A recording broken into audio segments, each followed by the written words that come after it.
Hey guys, it's Tim, and this is Wrestling Unlimited, as it's Friday, and that means tonight was Friday Night Smackdown. Now, as far as tonight's Friday Night Smackdown does go, I thought it was a pretty good, entertaining show. We had 40 minutes of the Bloodline opening the show. We got Edge and Grayson Waller in two different segments. Edge put Grayson Waller over big. We had a good woman's segment and so forth. So, yeah, I thought this was a good episode of SmackDown from Madison Square Garden. And even though Vince was there, it seems on the outside looking in, nothing was changed or nothing major was changed from this show, because everything that was advertised did take place according to what we assumed would be the plan. So yeah, I feel like this was a good episode of Friday Night SmackDown. But with that, I'll say thank you for joining me here on Twitch or YouTube, or even listening on podcast services all around the globe while we talk SmackDown. Remember, you can watch or listen to the show a number of different ways. You can watch live on Twitch, twitch.tv/PWU Unlimited. You can watch live or later on YouTube, youtube.com/Pro Wrestling Unlimited. And you can listen on podcast services all around the globe like Stitcher, Spotify, Google Pod, Apple Pod, Anchor, iHeartRadio, and so much more. Remember, if you are watching live on Twitch, you can help us out a couple of different ways. You can help us out by hitting that donate button down below, or by donating Twitch bits in the live chat. Also, remember, you can help us out by subscribing to the channel one of two different ways. You can either subscribe with a tiered subscription, or you can subscribe with Amazon Prime. Because remember, if you have Amazon Prime, then you have, Prime Gaming. Prime Gaming gives you a lot of cool things like free games, free stuff for games, and we always get one free subscription to any Twitch channel you want to subscribe to throughout the month. And I'd greatly appreciate it if you did right here for Wrestling Unlimited. Also, remember, you can head over to YouTube and become a channel member by hitting that join button down below. And finally, head over to the Epic Game Store. Head over to the Epic Game Store and buy something. Whether you're buying a new game, whether you're buying an old game, whether you're claiming a free game or getting bucks for Rocket League, Fortnite, or Fall Guys, use our code PW Unlimited at checkout, and you, like I said, will be supporting us at no extra cost. Trying to pre-order Ratchet and Clank or Rift Apart? Do it. Because that game is great. That game is fun. I still need to finish it, but that game is fun. Fun, great, awesome. Also, claim the free game, Grime, Tinge of Terror. And you'll be supporting us right here. All you gotta do is use this code, PWUNLIMITED at checkout for all Epic Games and Epic Game Store purchases. But with that, we've got Friday Night Smackdown to talk about. That kicked off with the Bloodline and the Tribal Court, the trial of Roman Reigns. So the Usos come out to start off the show, and they're referring to Roman Reigns. The Usos said that people told them he couldn't be beat and that he was unbeatable. Then look what happened at Money in the Bank. Paul Heyman would interrupt alongside Solo Sikoa. He said that he would serve as the defense counsel for Roman Reigns. The Usos attempted to interrupt Heyman, but Heyman cut them off and told them only one person will tell him to stop talking. Sikoa then grabbed Heyman's mic and threw it on the floor. I was like, oh, what the hell's going on here? And right on cue, out comes Roman. Roman got a very long entrance here. So long that it went through a commercial break. So as fans started chanting, he got pinned, he got pinned, Reigns admitted, yes, he did get pinned, but he's still the tribal chief. Reigns said that he was trouble. And he has trouble understanding why he's here tonight, because since neither Usos or the tribal chief, why are they summoning him? Why does he have to do what they say? They don't have any authority on him to put on a trial. He said, who tells me what to do? Well, hey, regardless, you showed up, buddy. If you have that kind of feeling, why'd you show up? The Usos ignored him and instead introduced Exhibit A. He showed a bunch of clips of Roman basically being mean to different people, berating, manipulating, humiliating, and even attacking both Usos and Paul Heyman. They even showed that he briefly fired Heyman and gave him a Superman punch. Despite the footage, Roman said, who do you think that is? That me? That ain't me. That's who I was forced to be. And now you're going to make everybody think that's me? I got family. My daughter's in the back. She's going to see that, and what is she going to think about her father? He said that he did all that for the Usos and for Heyman. For the family. He said that he main evented WrestleMania before the Bloodline. He bent his moral compass for the Bloodline, and he represented the family. He said his daughter is in the back not knowing who he is because of them. He said, I was here taking care of your family, taking care of your family. You think I wanted to do that? Well, I got 5 kids at home of my own to take care of. He's like, I don't need this anymore. I don't need the money. I don't need the power. I don't need any of it. Reigns says, I'm done. It's over. He looks right at Jay. He takes off the lei. He puts it on Jay. He takes off the WWE Universal Championship and throws it down on the ground. He then bows, gets on his knees in front of Jay, and legit starts crying, like tears running down his face. Jay slowly starts to, I guess you could say, it's an attempt to console Roman, but Roman springs up and right in the balls, right in the groin. Low blow. Solo then looked at the lei on the floor after Jimmy tried to, well, Jimmy actually doesn't try. He does attack Roman. Solo stops him. Solo looks at the lei. We think, oh no, what is Solo going to do? He's not going to put it on. What? And Jimmy starts to charge at Roman again. Solo lays out Jimmy with a spike and grabbed the lei. They went for a heavy tease of Solo conflicted on what to do, and Jay recovered and attacked both Roman and Solo from behind.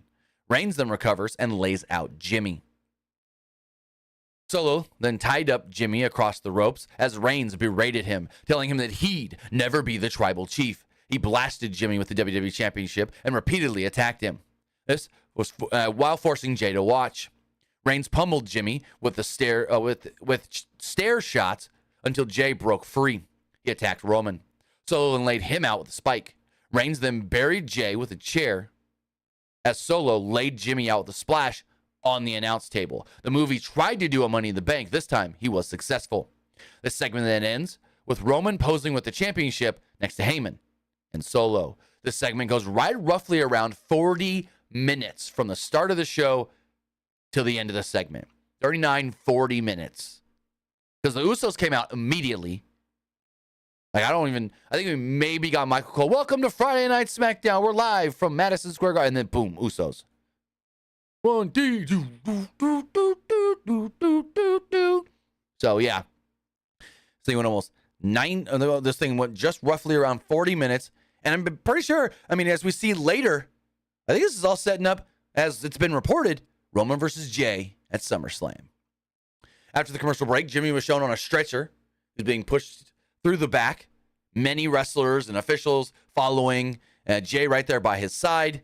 And they're like, put him in the ambulance, put him in the ambulance. They put him in the ambulance. Jay's like, I'm not leaving your side. And there we go. Doesn't move on. Austin Theory defended the WWE United States Championship against Sheamus. Not the best of matches, but it was fine. It was passable. It was a good SmackDown match, like a good television match. But it felt like it took place during 2 commercial breaks, and the finish was kind of just meh. So the match went about 2 minutes before going to a break. When SmackDown returned, Theory was in control, but Sheamus cut him off and hit a knee from the top rope for a 2. Sheamus then cut off Theory as he was going to the top rope, with Sheamus meeting him there and going for a white noise. Theory then cut him off and hit a spinning side slam for a near fall. Back from another commercial break, Sheamus was in control and went for the Celtic Cross. Theory cut him off, but Sheamus hit a spine buster and applied a cloverleaf. Pretty Deadly would then run down as Sheamus started attacking Elton Prince. Theory then hit a dropkick as the Brawling Brutes would come out as well and took out Prince. Sheamus then targeted Kit Wilson, who was up on the apron. That allowed Theory to roll up Sheamus, grab the tights, and just pin him. Boop, boop, boop. 1, 2, 3. What a lame-ass finish. After all of that, so what are we getting now? A triple or a 6-man? Have we not seen that already? I don't think so. But yeah, it was kind of a lame duck finish, to be completely honest. So they showed a video package of WWE events held at Madison Square Garden, including the first WrestleMania, SummerSlam 1988, and the episode of Raw featuring Triple H's return from injury in 2002 when he got the God's Welcome massive pop. Oh boy, I still remember that. I remember that till this day. We'll never forget that moment. Then move on, we get the Grayson Walla effect. Special guest, WWE superstar, the rated R superstar, WWE Hall of Famer, rated R superstar, Edge. Waller says that there's been a lot of great moments in Madison Square Garden, but not as great as the announcement of his guest tonight, Edge. Edge comes down and starts putting over the arena when Waller cut him off and told him about the big announcement. Edge didn't seem to know what he's talking about. Waller put his career over, but asked why he came back. Edge said it was because of the fans. That's why I came back. Edge talked about how his first premium live event was at SummerSlam 1998 and in New York. He said that he always has been a hard worker and a dreamer, and is still to this day. Waller said that Edge was announcing his retirement, and told the fans to say, "Thank you, Edge." Edge said, "Whoa, whoa, whoa. You've been here for half a hiccup and haven't even had a match on the main roster. You think you can announce my retirement?" He's like, "It's sink or swim for you, and I'm not retiring. In fact, I do have an announcement. I talked to management, and I got a match here tonight in MSG. And it's against you, Grayson Waller." I'm like, oh boy, Edge versus Grayson. Whoa, that's big. That's big for Grayson Waller.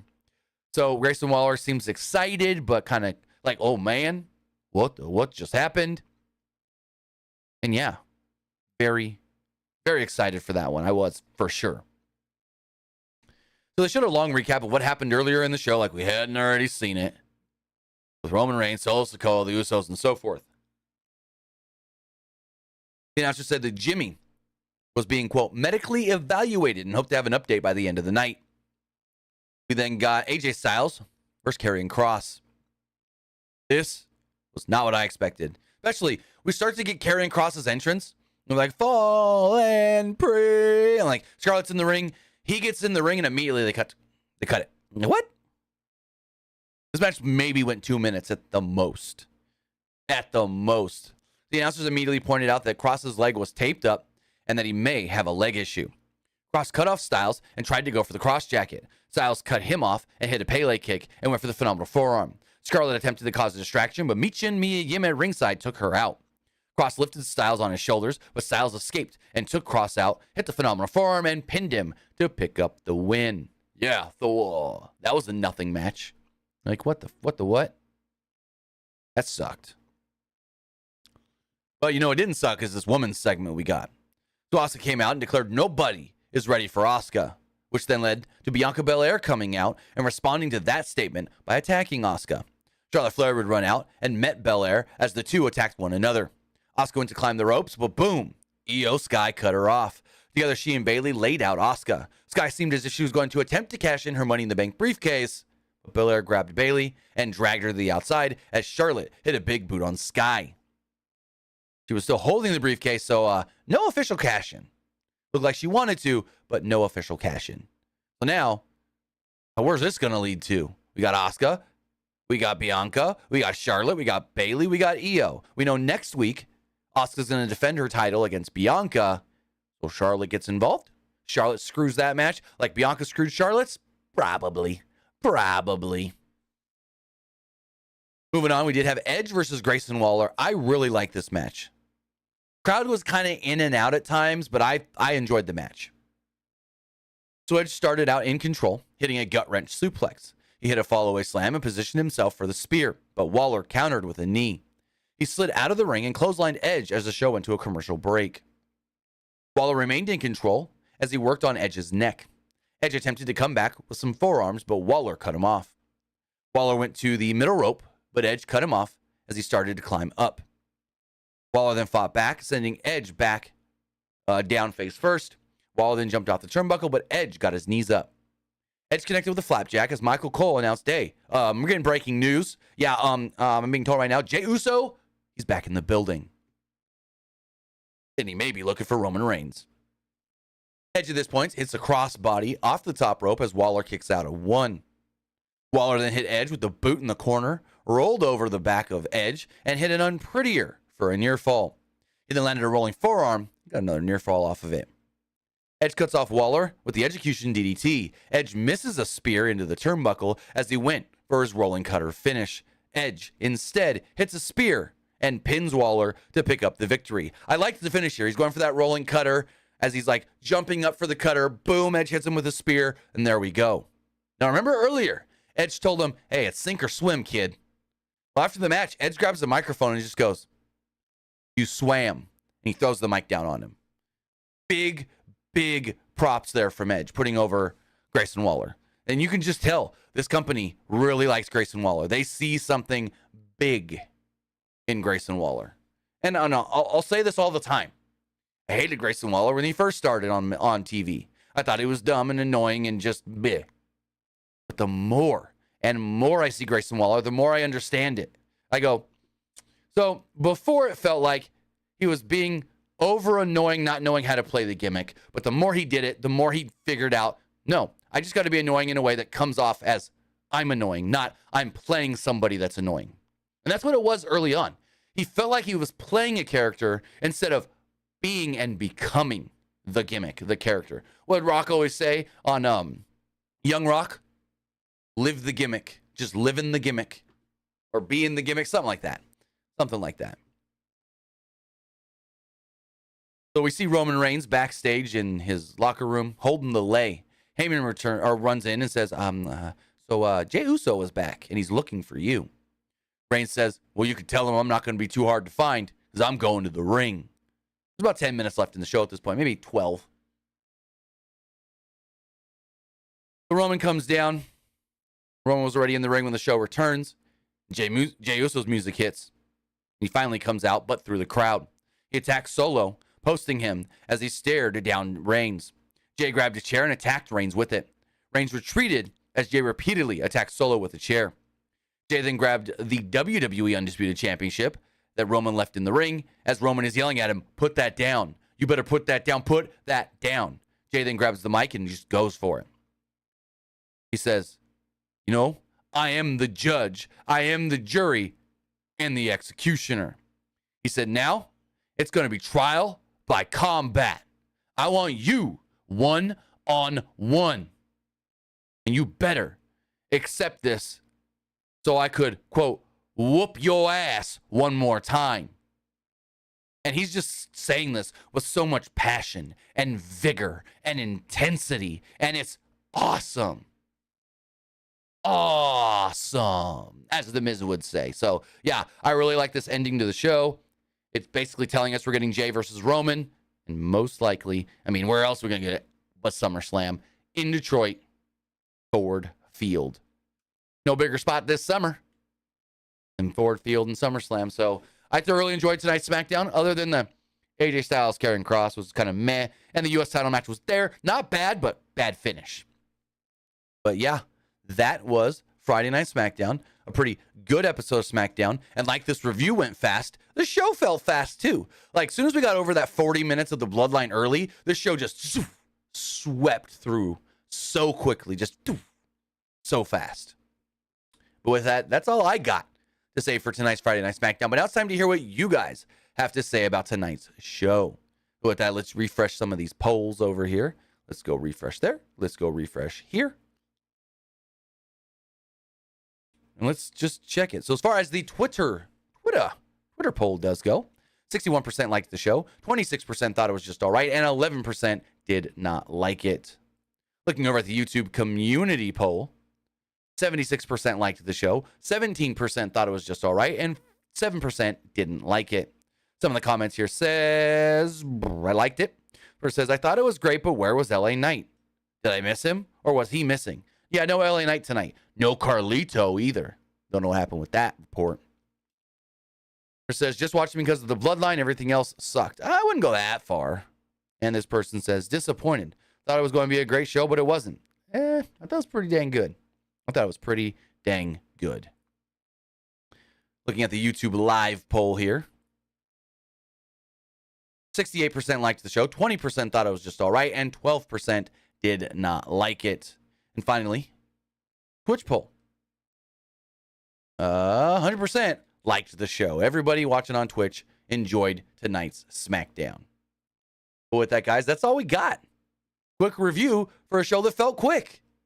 want to say thank you for joining me here. Twitch.tv/PWU Unlimited, YouTube.com/Pro Wrestling Unlimited, and podcast services all around the globe like Stitcher, Spotify, Google Pod, Apple Pod, Anchor, iHeartRadio, and so much more.